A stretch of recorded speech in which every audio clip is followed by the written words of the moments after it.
all as individuals. I want to bring attention to all of you all as individuals who came out today, because it's more than about Ron Paul. It's more than Ron Paul. It's bigger than that. It's the future of our country, our city, our county, our senatorial districts. It's all about us as leaders for the future. So you are not just some body that showed up at a rally. You're not some just body that showed up to hear some person speak. If you are here tonight, you came to the after party to hang with all the fellow activists that are putting in work. For example,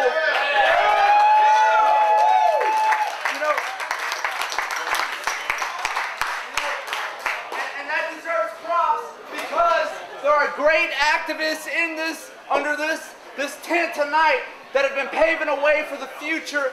For example, Heather Fazio. Let's fight the TSA and stop those intrusive, invasive pat-downs at our airports. Texans for Accountable Government. And then we have Antonio Bueller,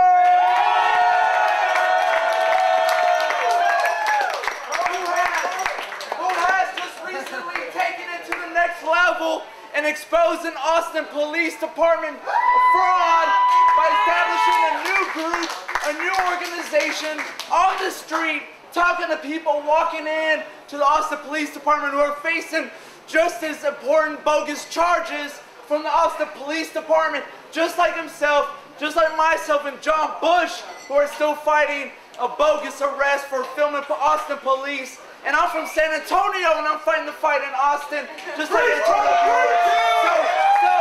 So the point is, we are Texans. You know, the nation recognizes Texas. The nation recognizes Texas. Hey, look, we want to get on this point real quick. All of our fiction is pointing a future, a post-apocalyptic future where shit is fucked. Hunger Games, Minority Report, blah, blah, blah. And but hold on. In those futures, it's always like Texas is still the shit. It's always like Texas is still the shit. Right? Hey, no matter what fiction, Texas is still the shit. Yeah. Hey, Jericho, everybody wanted to come to Texas. I know I'm not the only nerd in the room, but hey, it's a nerd about our country, what we believe in, freedom. We're all here tonight, so I just want to give props to all of you all for coming out tonight. We need a network, communicate. There's a great network already established. If you're new to Ron Paul, if this is your first night hanging out with fellow Ron Paulers, connect with Heather, Antonio, and Matt Wood over here, the great activists in Austin, Texas that are doing great work. Let's have a good time and cheers. Let's get the mass cheers.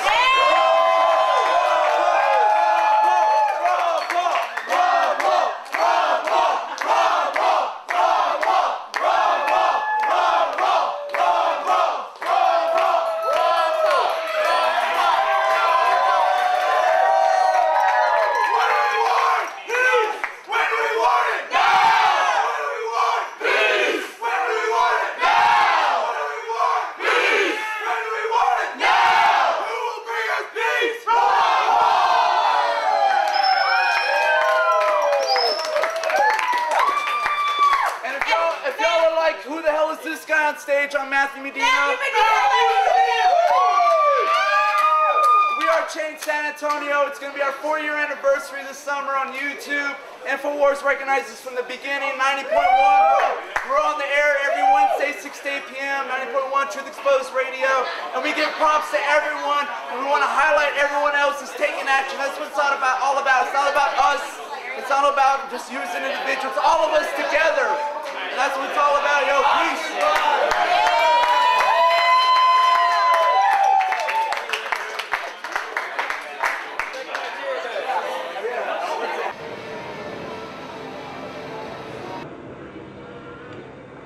Introduce yourself. All right, my name is Ronnie Reeferseed.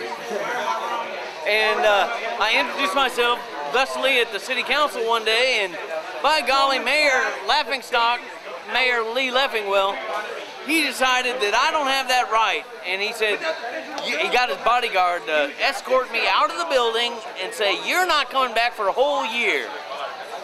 Why? Because Mayor Leffingwell doesn't like how how I choose to pronounce my name.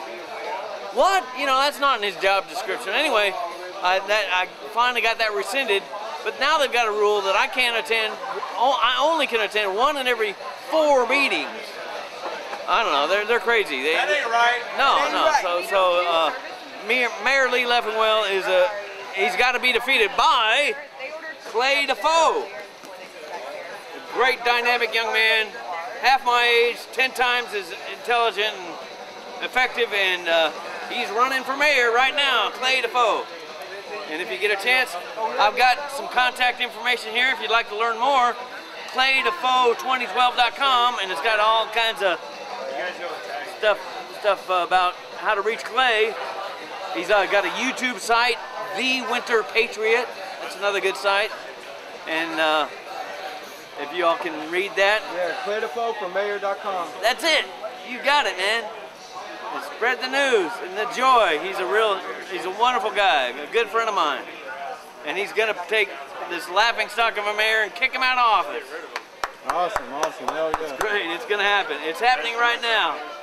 Thank you for your coverage. Thanks. Long-time Ron Paul supporter myself. Awesome. All right, so you ready? Yeah. All right.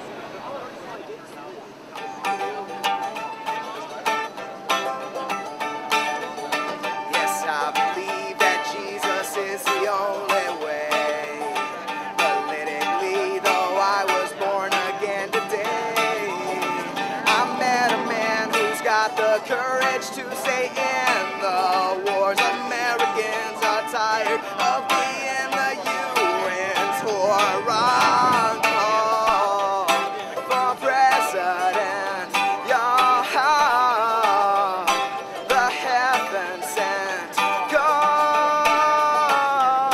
You can't ignore anymore, no.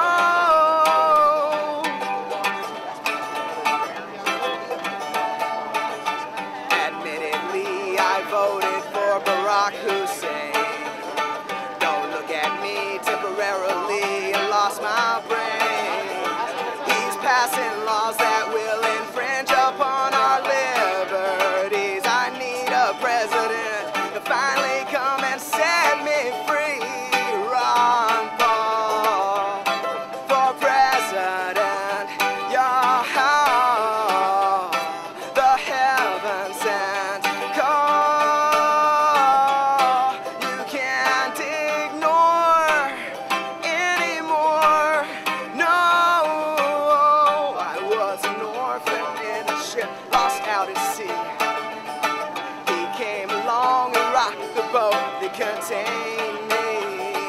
He's telling me to love my neighbor like I do myself. That doesn't mean the government can come and steal my wealth. Ron Paul for president,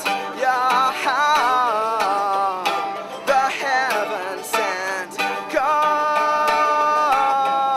You can't ignore anymore, no. I'm gonna spread this message faster than the speed of light. Restore America before civilians start to fight. Bring our troops home again with Dr. Paul. The wars can end. Corruption's here, we need that only guy. Yeah, his name's Ron Paul for president. It's heaven sent call. You can't ignore anymore, no, no, no. Ron Paul for president, y'all.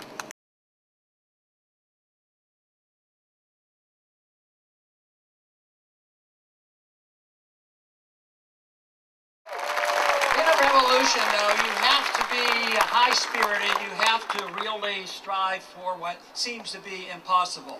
As I described Washington, it seems like an impossible situation. But we have to strive for that. We have to strive for the ideal. Not that you think the ideal is going to be on our doorstep tomorrow, but you have to know what the ideal is. If you start and say, well, that's impossible, we can't do that, what we have to do is give them half a package. Give half a package of our liberties away? No, you have to strive for the whole package. We also have to understand that what we do need is passion and determination, full belief, but also based on reason. We can't just say that this sounds good, we like it, we want to just do our thing and forget about it. You have to reason it out why it's good, why it's not only practical and good, but beneficial to everybody. You know, in the 1960s, they had a saying that went around, and it said that, you know, if you were 20 and you weren't a liberal, you didn't have a heart. Now, they also said that if you were 40 and you weren't a conservative, you didn't have a brain. And what I'd like to suggest is, why can't we have a heart and a brain at the same time? That the spirit of the revolution.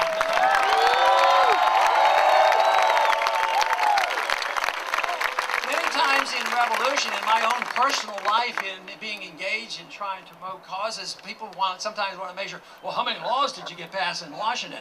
Well, 95% of the people in Washington want to pass laws that increases the size of government. Why do I want to be on the list of saying how many laws I passed in Washington?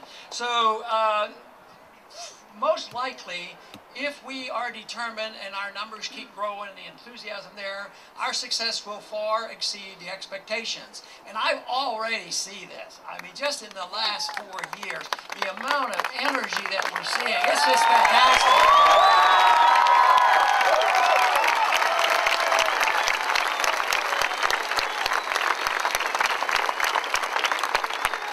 Thomas Paine, who wrote a lot, you know, during the Revolution time, said the harder the conflict, the greater the glory of the triumph. So it is going to be difficult, but it is always glorious to have success. And we will have success. Am I seeing we're going to have success next week, next month, August, or November? In some ways we will. We will have success. And the one thing I am absolutely convinced, that regardless of what happens next week, next month, or November, this spirit, the spirit of this revolution, is not going away.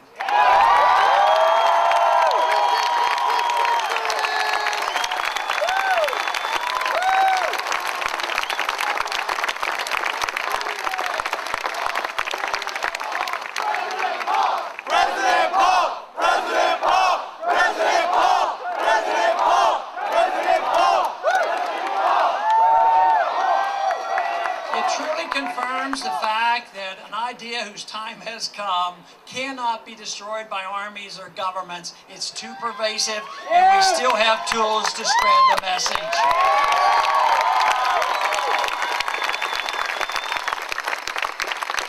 Of course, I'm always delighted talking on the campuses and talking to the young people, and I realize what a future you face, and the realization that there's a lot of debt out there, there's a lot of personal debt, but just think how much could be solved for the country and you personally if we just had a sensible economy where you could get a good job. That would solve a heck of a lot of our problems. And that is achievable. It is achievable by us following through.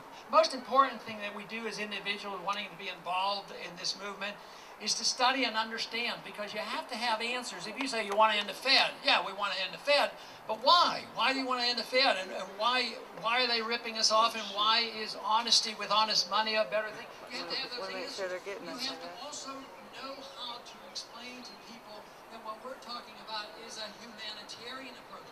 They claim because we don't want the government taking care of people, and we don't believe in free stuff, because there is no such thing as free stuff. But if we care about our fellow man, and we care about abundance, if we care about the maximum prosperity of the largest middle class, if we do, we have to say we have to defend individual liberty, free markets, and sound money. Yeah!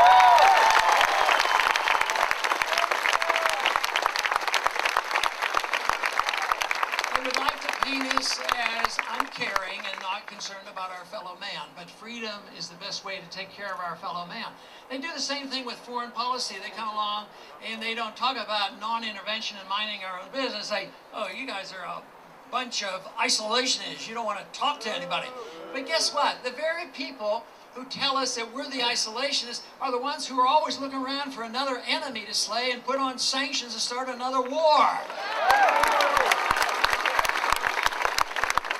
They're the ones who don't want to trade with Cuba. We're the ones that think that it's time to engage in the world and to talk to people and trade with people.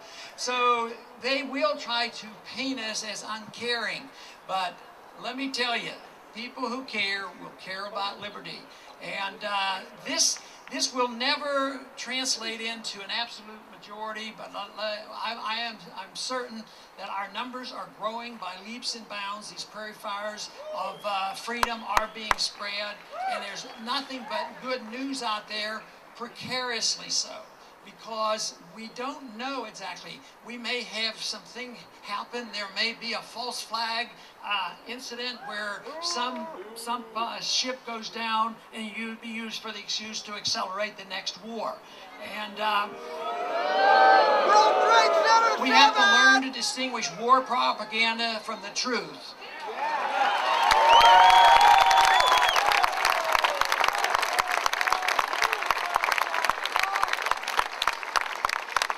And in the age of big government, in the age of tyranny, truth can be said that it is treason to be truthful.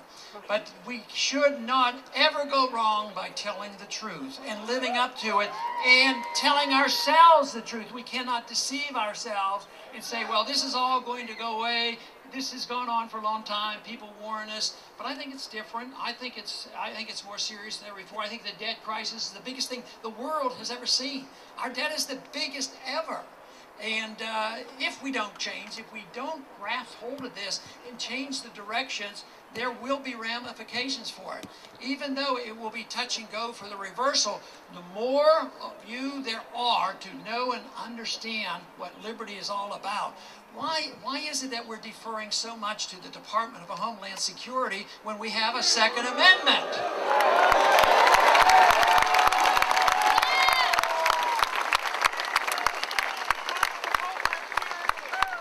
Why do we allow our courts to rule that you can be strip searched by any police officer without any reasonable cause? And don't you think it's about time we get fed up and change the rules at the airport so that we can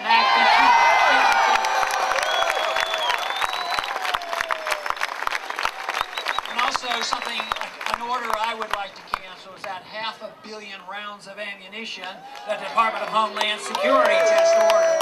What do they need that for?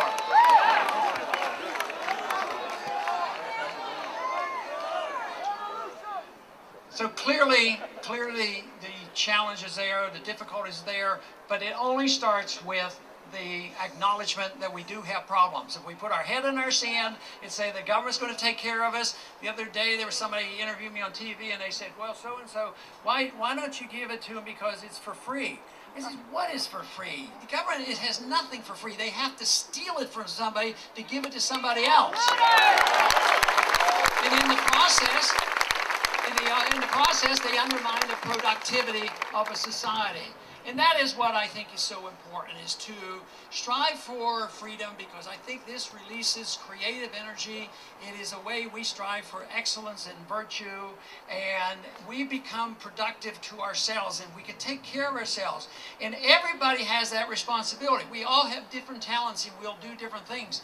But I am also convinced that all of us, regardless of our talents and regardless of our monetary reward, I think the sense of satisfaction that we have is not related to the amount of dollars we end up with.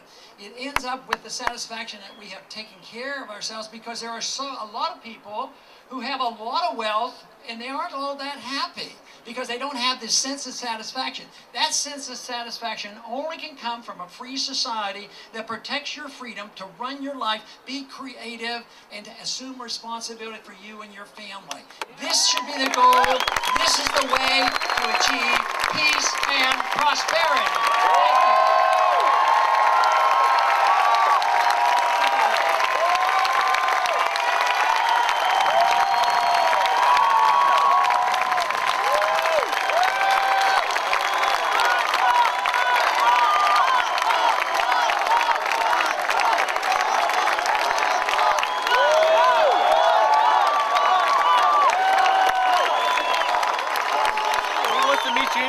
party